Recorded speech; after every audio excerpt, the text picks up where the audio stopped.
Comerciantes da região estão otimistas com as vendas para o Dia das Crianças. De acordo com o Sindicato do Comércio Varejista de Taubaté e região, algumas lojas devem até estender o horário de atendimento nos dias que antecedem a data.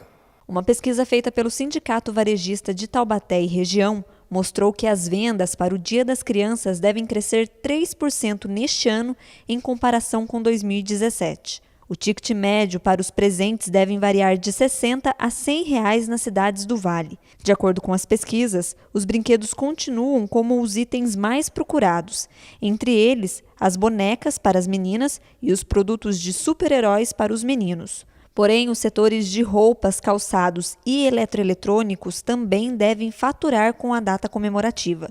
Segundo o Sincovat, o comércio de rua pretende estender o horário de funcionamento das lojas até às 22 horas nos dias 10 e 11 de outubro. Além de ser um gesto de amor, a amamentação previne uma série de males à saúde das crianças. Para as mães, resulta também em vários benefícios. Mas ainda existe preconceito com o ato de amamentar em público. Confira. A Renata acabou de ganhar o segundo filho e, para ela, a experiência da amamentação oferece benefícios inegáveis para a mãe e para o bebê. É bom que a gente emagrece rápido e fora que o neném desenvolve muito mais rápido também com a amamentação, né? Para as crianças, a amamentação previne alergias, infecções respiratórias e anemias, estimula o desenvolvimento intelectual e diminui o risco de diabetes tipo 2 e obesidade. Para as mães, reduz a depressão pós-parto, o risco de desenvolver diabetes tipo 2 e ajuda a evitar 20 mil mortes de mulheres por câncer de mama ao ano. Na verdade, a amamentação é o alimento que contém todos os nutrientes importantes para o desenvolvimento e a saúde do bebê, né? É importante para a mãe também, para a saúde da mãe, para evitar várias doenças e também para a família, porque é economia para todo mundo. A recomendação mundial é que o aleitamento materno seja exclusivo até os 6 meses de vida e complementado com a adição de diversos alimentos até os 2 anos ou mais, se possível. Mas apesar dessa recomendação, apenas 35% das crianças brasileiras se alimentam exclusivamente de leite materno até os 5 meses. Isso segundo a Organização Mundial da Saúde e também do Unicef. Em 1986, apenas 2,9% dos bebês com até 6 meses eram alimentados exclusivamente com leite materno. 10 anos depois, esse número saltou mais de 10 pontos percentuais, chegando a 23,9%. Em 2006, o número ainda era mais expressivo, 37,1%, mas em 2013 o número caiu para 36,6%, segundo a última pesquisa nacional de saúde. Os níveis ideais de amamentação poderiam evitar mais de 820 mil mortes de crianças menores de 5 anos por ano no mundo. Mas mesmo com tantos benefícios, a barreira do preconceito ainda causa constrangimento para muitas mães. Dependendo do local, tem gente que olha meio estranho, tanto é que é por isso que eu acabo levando sempre um paninho para tampar. Mas assim, eu acho que não deveria ter esse tabu, essa coisa, porque a gente está amamentando, é uma vida. Então eu acho que não tinha que ter isso, deixar a gente tão inibida, tão constrangida, sendo que é por um neném. Aqui no Brasil é garantido por lei o direito de amamentar em público. E ao longo dos anos, outros países adotaram leis que protegem e garantem esse direito. Na Austrália, isso acontece desde 1984. No Reino Unido, desde 2010. E nos Estados Unidos, isso só se tornou uma realidade em todo o país em julho deste ano. Aqui pra gente é normal, é natural todas as mães expor a mama para amamentar. Mas a gente sabe que se a gente for em local público, né, você vai num supermercado, alguma coisa, elas ficam com vergonha, porque todos ficam olhando, né? Então a gente precisa mudar isso. É um ato natural, todo mundo tem que amamentar, é importante para todo mundo, né? Os números provam que amamentar ajuda a salvar vidas. E o ato em si carrega mais que benefícios físicos, carrega um amor que é capaz de aumentar os laços afetivos entre a mãe e a criança. É gostoso, a gente se sente mais perto, né? É como se fosse carinho mesmo.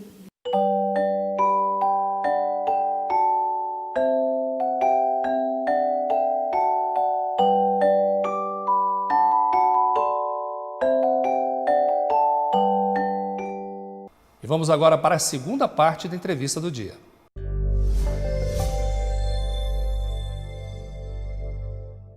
Hoje nós estamos recebendo aqui João Amaro Pinheiro, ele é o diretor do cartório eleitoral de Pindamonhangaba, está nos ajudando aqui a votar, ele trouxe aqui até o modelito, ó, você pode levar a cola. E o cartório eleitoral está distribuindo aqui esse formulário para você já levar preenchido. Primeiro vai votar em deputado federal, depois vai votar em deputado estadual ou distrital, lá em Brasília é distrital, né? Depois a primeira vaga de senador, a segunda vaga de senador, governador e presidente. Governador e presidente são 2 dígitos, né? Então, muita gente pode acabar se confundindo. Já teve aqui em Pindamonhangaba um caso rumoroso, né? Do sujeito que foi lá, apertou a tecla como se fosse voto para o majoritário e concluiu a votação e o nome, a foto do candidato não apareceu. Lógico que não apareceria, porque o cara votou na legenda tão somente, né? Para evitar esse tipo de problema, nosso João está aqui hoje. Essas urnas ficaram presas aqui durante um bom tempo para inquérito, né? Exatamente. Enquanto não terminou o processo, ela não é liberada, porque pode ser auditada a qualquer momento. Né? Mas esse fato curioso que você chamou a atenção, Cataldi, eu gostaria de chamar a atenção do eleitor, porque a Câmara dos Deputados e o Senado Federal, eles têm representante por Estado. Então, o Estado de São Paulo, ele elege 70 deputados federais, mas pelo Estado de São Paulo. E, apesar do nome ser deputado federal, só os eleitores de São Paulo é que podem votar nos candidatos por São Paulo. Os candidatos que se apresentam pelo Estado do Rio de Janeiro serão eleitos pelo Estado do Rio de Janeiro. Nós tivemos até um caso interessante, um eleitor foi votar em 2014. Preste atenção, amigo telespectador. Parece óbvio, mas não é óbvio. Veja o que acontece. Conta, por favor. Um eleitor foi votar em 2014, votou lá no número do candidato e não aparecia a foto, colocava o candidato inexistente. Né? E aí nós fomos convocados para esclarecer o fato, estava se votando num deputado federal que era candidato pelo Estado do Rio de Janeiro. Então, na nossa urna no Estado de São Paulo, não aparecem os candidatos do Estado do Rio de Janeiro, de Minas Gerais, só os candidatos que são representantes do Estado de São Paulo. Então, nessa eleição você vai poder votar em trânsito, mas só para presidente da República, não é isso? Não, nós temos o caso daquele eleitor que é do próprio Estado, ele só mudou de cidade. Sei. Né? Aí ele pode votar em todos os candidatos, que é igual para o Estado inteiro. Tá. Agora, aquele eleitor que saiu de um Estado para o outro, aí ele só vota para presidente. Mas mesmo assim, tem uma característica aí quanto a prazo de credenciamento. Exatamente. Tipo de nós tivemos um prazo que, infelizmente, já encerrou, né? Que encerrou em 23 de agosto. E aí eu gostaria, inclusive, Catal, de aproveitar o espaço para dar mais essa explicação para o eleitor. Porque nós encerramos a movimentação de eleitores em 9 de maio, né? E sempre há um questionamento, a eleição em outubro, por que a gente para em maio, né? Por que não se movimenta mais? Porque o tribunal, ele precisa saber onde é que o eleitor vai estar para ele fazer o caderno de votação. Ele vai dizer, olha, o eleitor está lá em Pindamonhangaba na seção 260. E se a gente não parasse essa movimentação do eleitor, porque ele mudou de endereço, quer mudar de escola para votar, se a gente não parasse isso, o tribunal nunca conseguiria fazer esse caderno. É verdade. Então ele pede um prazo aí de 150 dias para haver essa preparação. E um outro detalhe é que a gente também precisa levar esse eleitor para a urna, porque cada eleitor só vota naquela urna dele. O eleitor da 260, ele chega na mesma escola, a 261 está do lado, ele não consegue votar, porque onde é que o eleitor está? Naquela sessão que ele pediu para votar. Às vezes a fila está menor, ele fica doido para entrar na outra fila. Exatamente, né? mas não há essa possibilidade, tá? Por isso que também há essa movimentação. Nessa eleição agora geral, o tribunal abriu a possibilidade para os municípios, antes era só para as capitais e como município com mais de 200. Para essa eleição, o tribunal aumentou esse número para município com mais de 100 mil eleitores. Aí nós nos enquadramos, tá? Então nós também habilitamos alguns eleitores para votar em trânsito. Eleitor que é de um outro município, que na eleição estará em Pinda, foi habilitado para votar. Ele poderia habilitar para o primeiro e segundo turno. Ou para o primeiro, ou apenas para o segundo, ou para ambos. Né? Na eleição vai estar aqui nos 2 turnos, habilitava para os 2 turnos. Isso é para facilitar a vida de quem tem família numa cidade, vai trabalhar em outra e depois, né? Aproveita o período eleitoral para votar e estar com os parentes. Exatamente. E aí eu também gostaria de aproveitar que essa movimentação por voto em trânsito, ele é provisório. Quem é de um outro município que nós habilitamos agora para votar em trânsito, ele não virou eleitor de Pinda. Ou vice-versa, né? Era de Pinda, habilitou para votar lá em Natal, ele não virou eleitor de lá, porque ele só está lá provisoriamente. Então, após a eleição, ele volta para o seu local de origem. Nós habilitamos um eleitor do lado de Natal para votar em Pinda, porque ele estaria aqui no dia da eleição, mas após a eleição ele volta a ser eleitor lá de Natal. E um detalhe, Cataldi, o eleitor que se habilitou para votar no outro município e que no dia ele não conseguiu ir para esse município que ele imaginava, vamos imaginar que ele é eleitor de Pinda, se habilitou para votar em Natal. Mas no dia da eleição ele está em Pinda, ele não foi. Ele não consegue votar aqui. Por isso que eu falei desse prazo, porque o que o tribunal fez? Como ele manifestou a intenção que ele votaria em Natal, o tribunal transferiu ele provisoriamente para Natal. Então, se ele estiver em Pinda, ele chega lá na urna dele, onde deveria votar normalmente, e a urna vai dizer, eu não lhe conheço, você não está aqui. Por quê? Porque ele está habilitado para votar em Natal. E aí, multa nele. E aí ele poderá justificar na própria sessão que ele vota. Ah, é? É. Ele chegou, ele não lhe conhece. Você quer justificar? Ele justifica. Ali na própria sessão que ele vota. E aí não tem multa? Não tem multa normalmente. Minha multa está em quanto? Rapaz, esse é um valor simbólico, né? É. De R$ 3,50. Pois é, e muita gente diz que o voto é obrigatório do Brasil. Não é obrigatório, porque com essa quantia realmente... Exato. Né? E além do fato também, Cataldi, de que quando se fala do voto, a obrigatoriedade é só do comparecimento. Uhum. Você vai lá e vai na urna, se você não quiser votar em ninguém, você aperta lá o que você quiser, não votou em ninguém, mas você cumpriu o seu dever. Então a obrigatoriedade é comparecer lá, o mesário habilita para votar, e lá na urna ele faz o que quiser, não precisa votar em ninguém, né? Uhum. Por isso que às vezes a gente esclarece, se você quiser chegar lá e votar todos em branco, você vota todos em branco, vota todos nulos, entendeu? E você está em dia com a Justiça Eleitoral.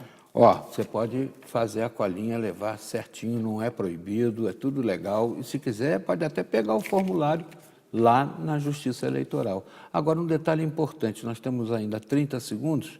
Eu queria retornar aqui essa história da pessoa fazer a digitalização, que vai ser obrigatória na próxima eleição. Nessa ainda não, mas na próxima vai ser. Sim. A partir de quando vai começar? A partir do dia 7 de novembro, nós voltaremos com agendamento. Uhum. Tá? E você agenda o seu horário, o seu dia, seu horário, você vai lá tranquilamente, 15 minutos você está indo embora já em dia com a Justiça Eleitoral.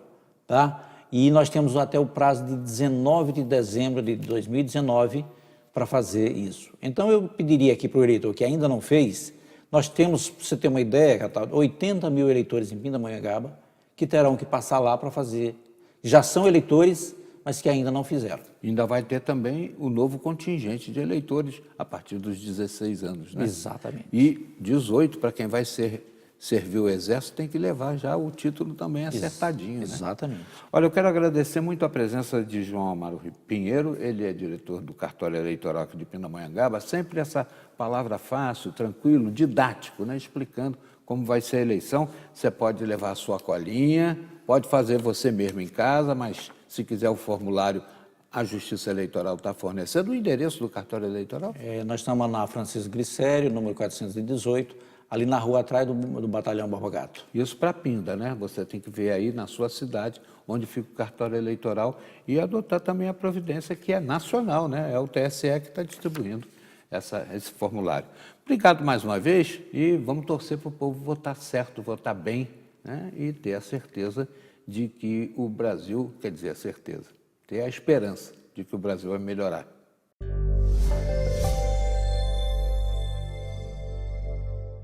A seguir, na segunda parte da reportagem especial de hoje, vamos saber como é feito o processo de alfabetização de crianças nascidas com problema grave de saúde. A gente volta já.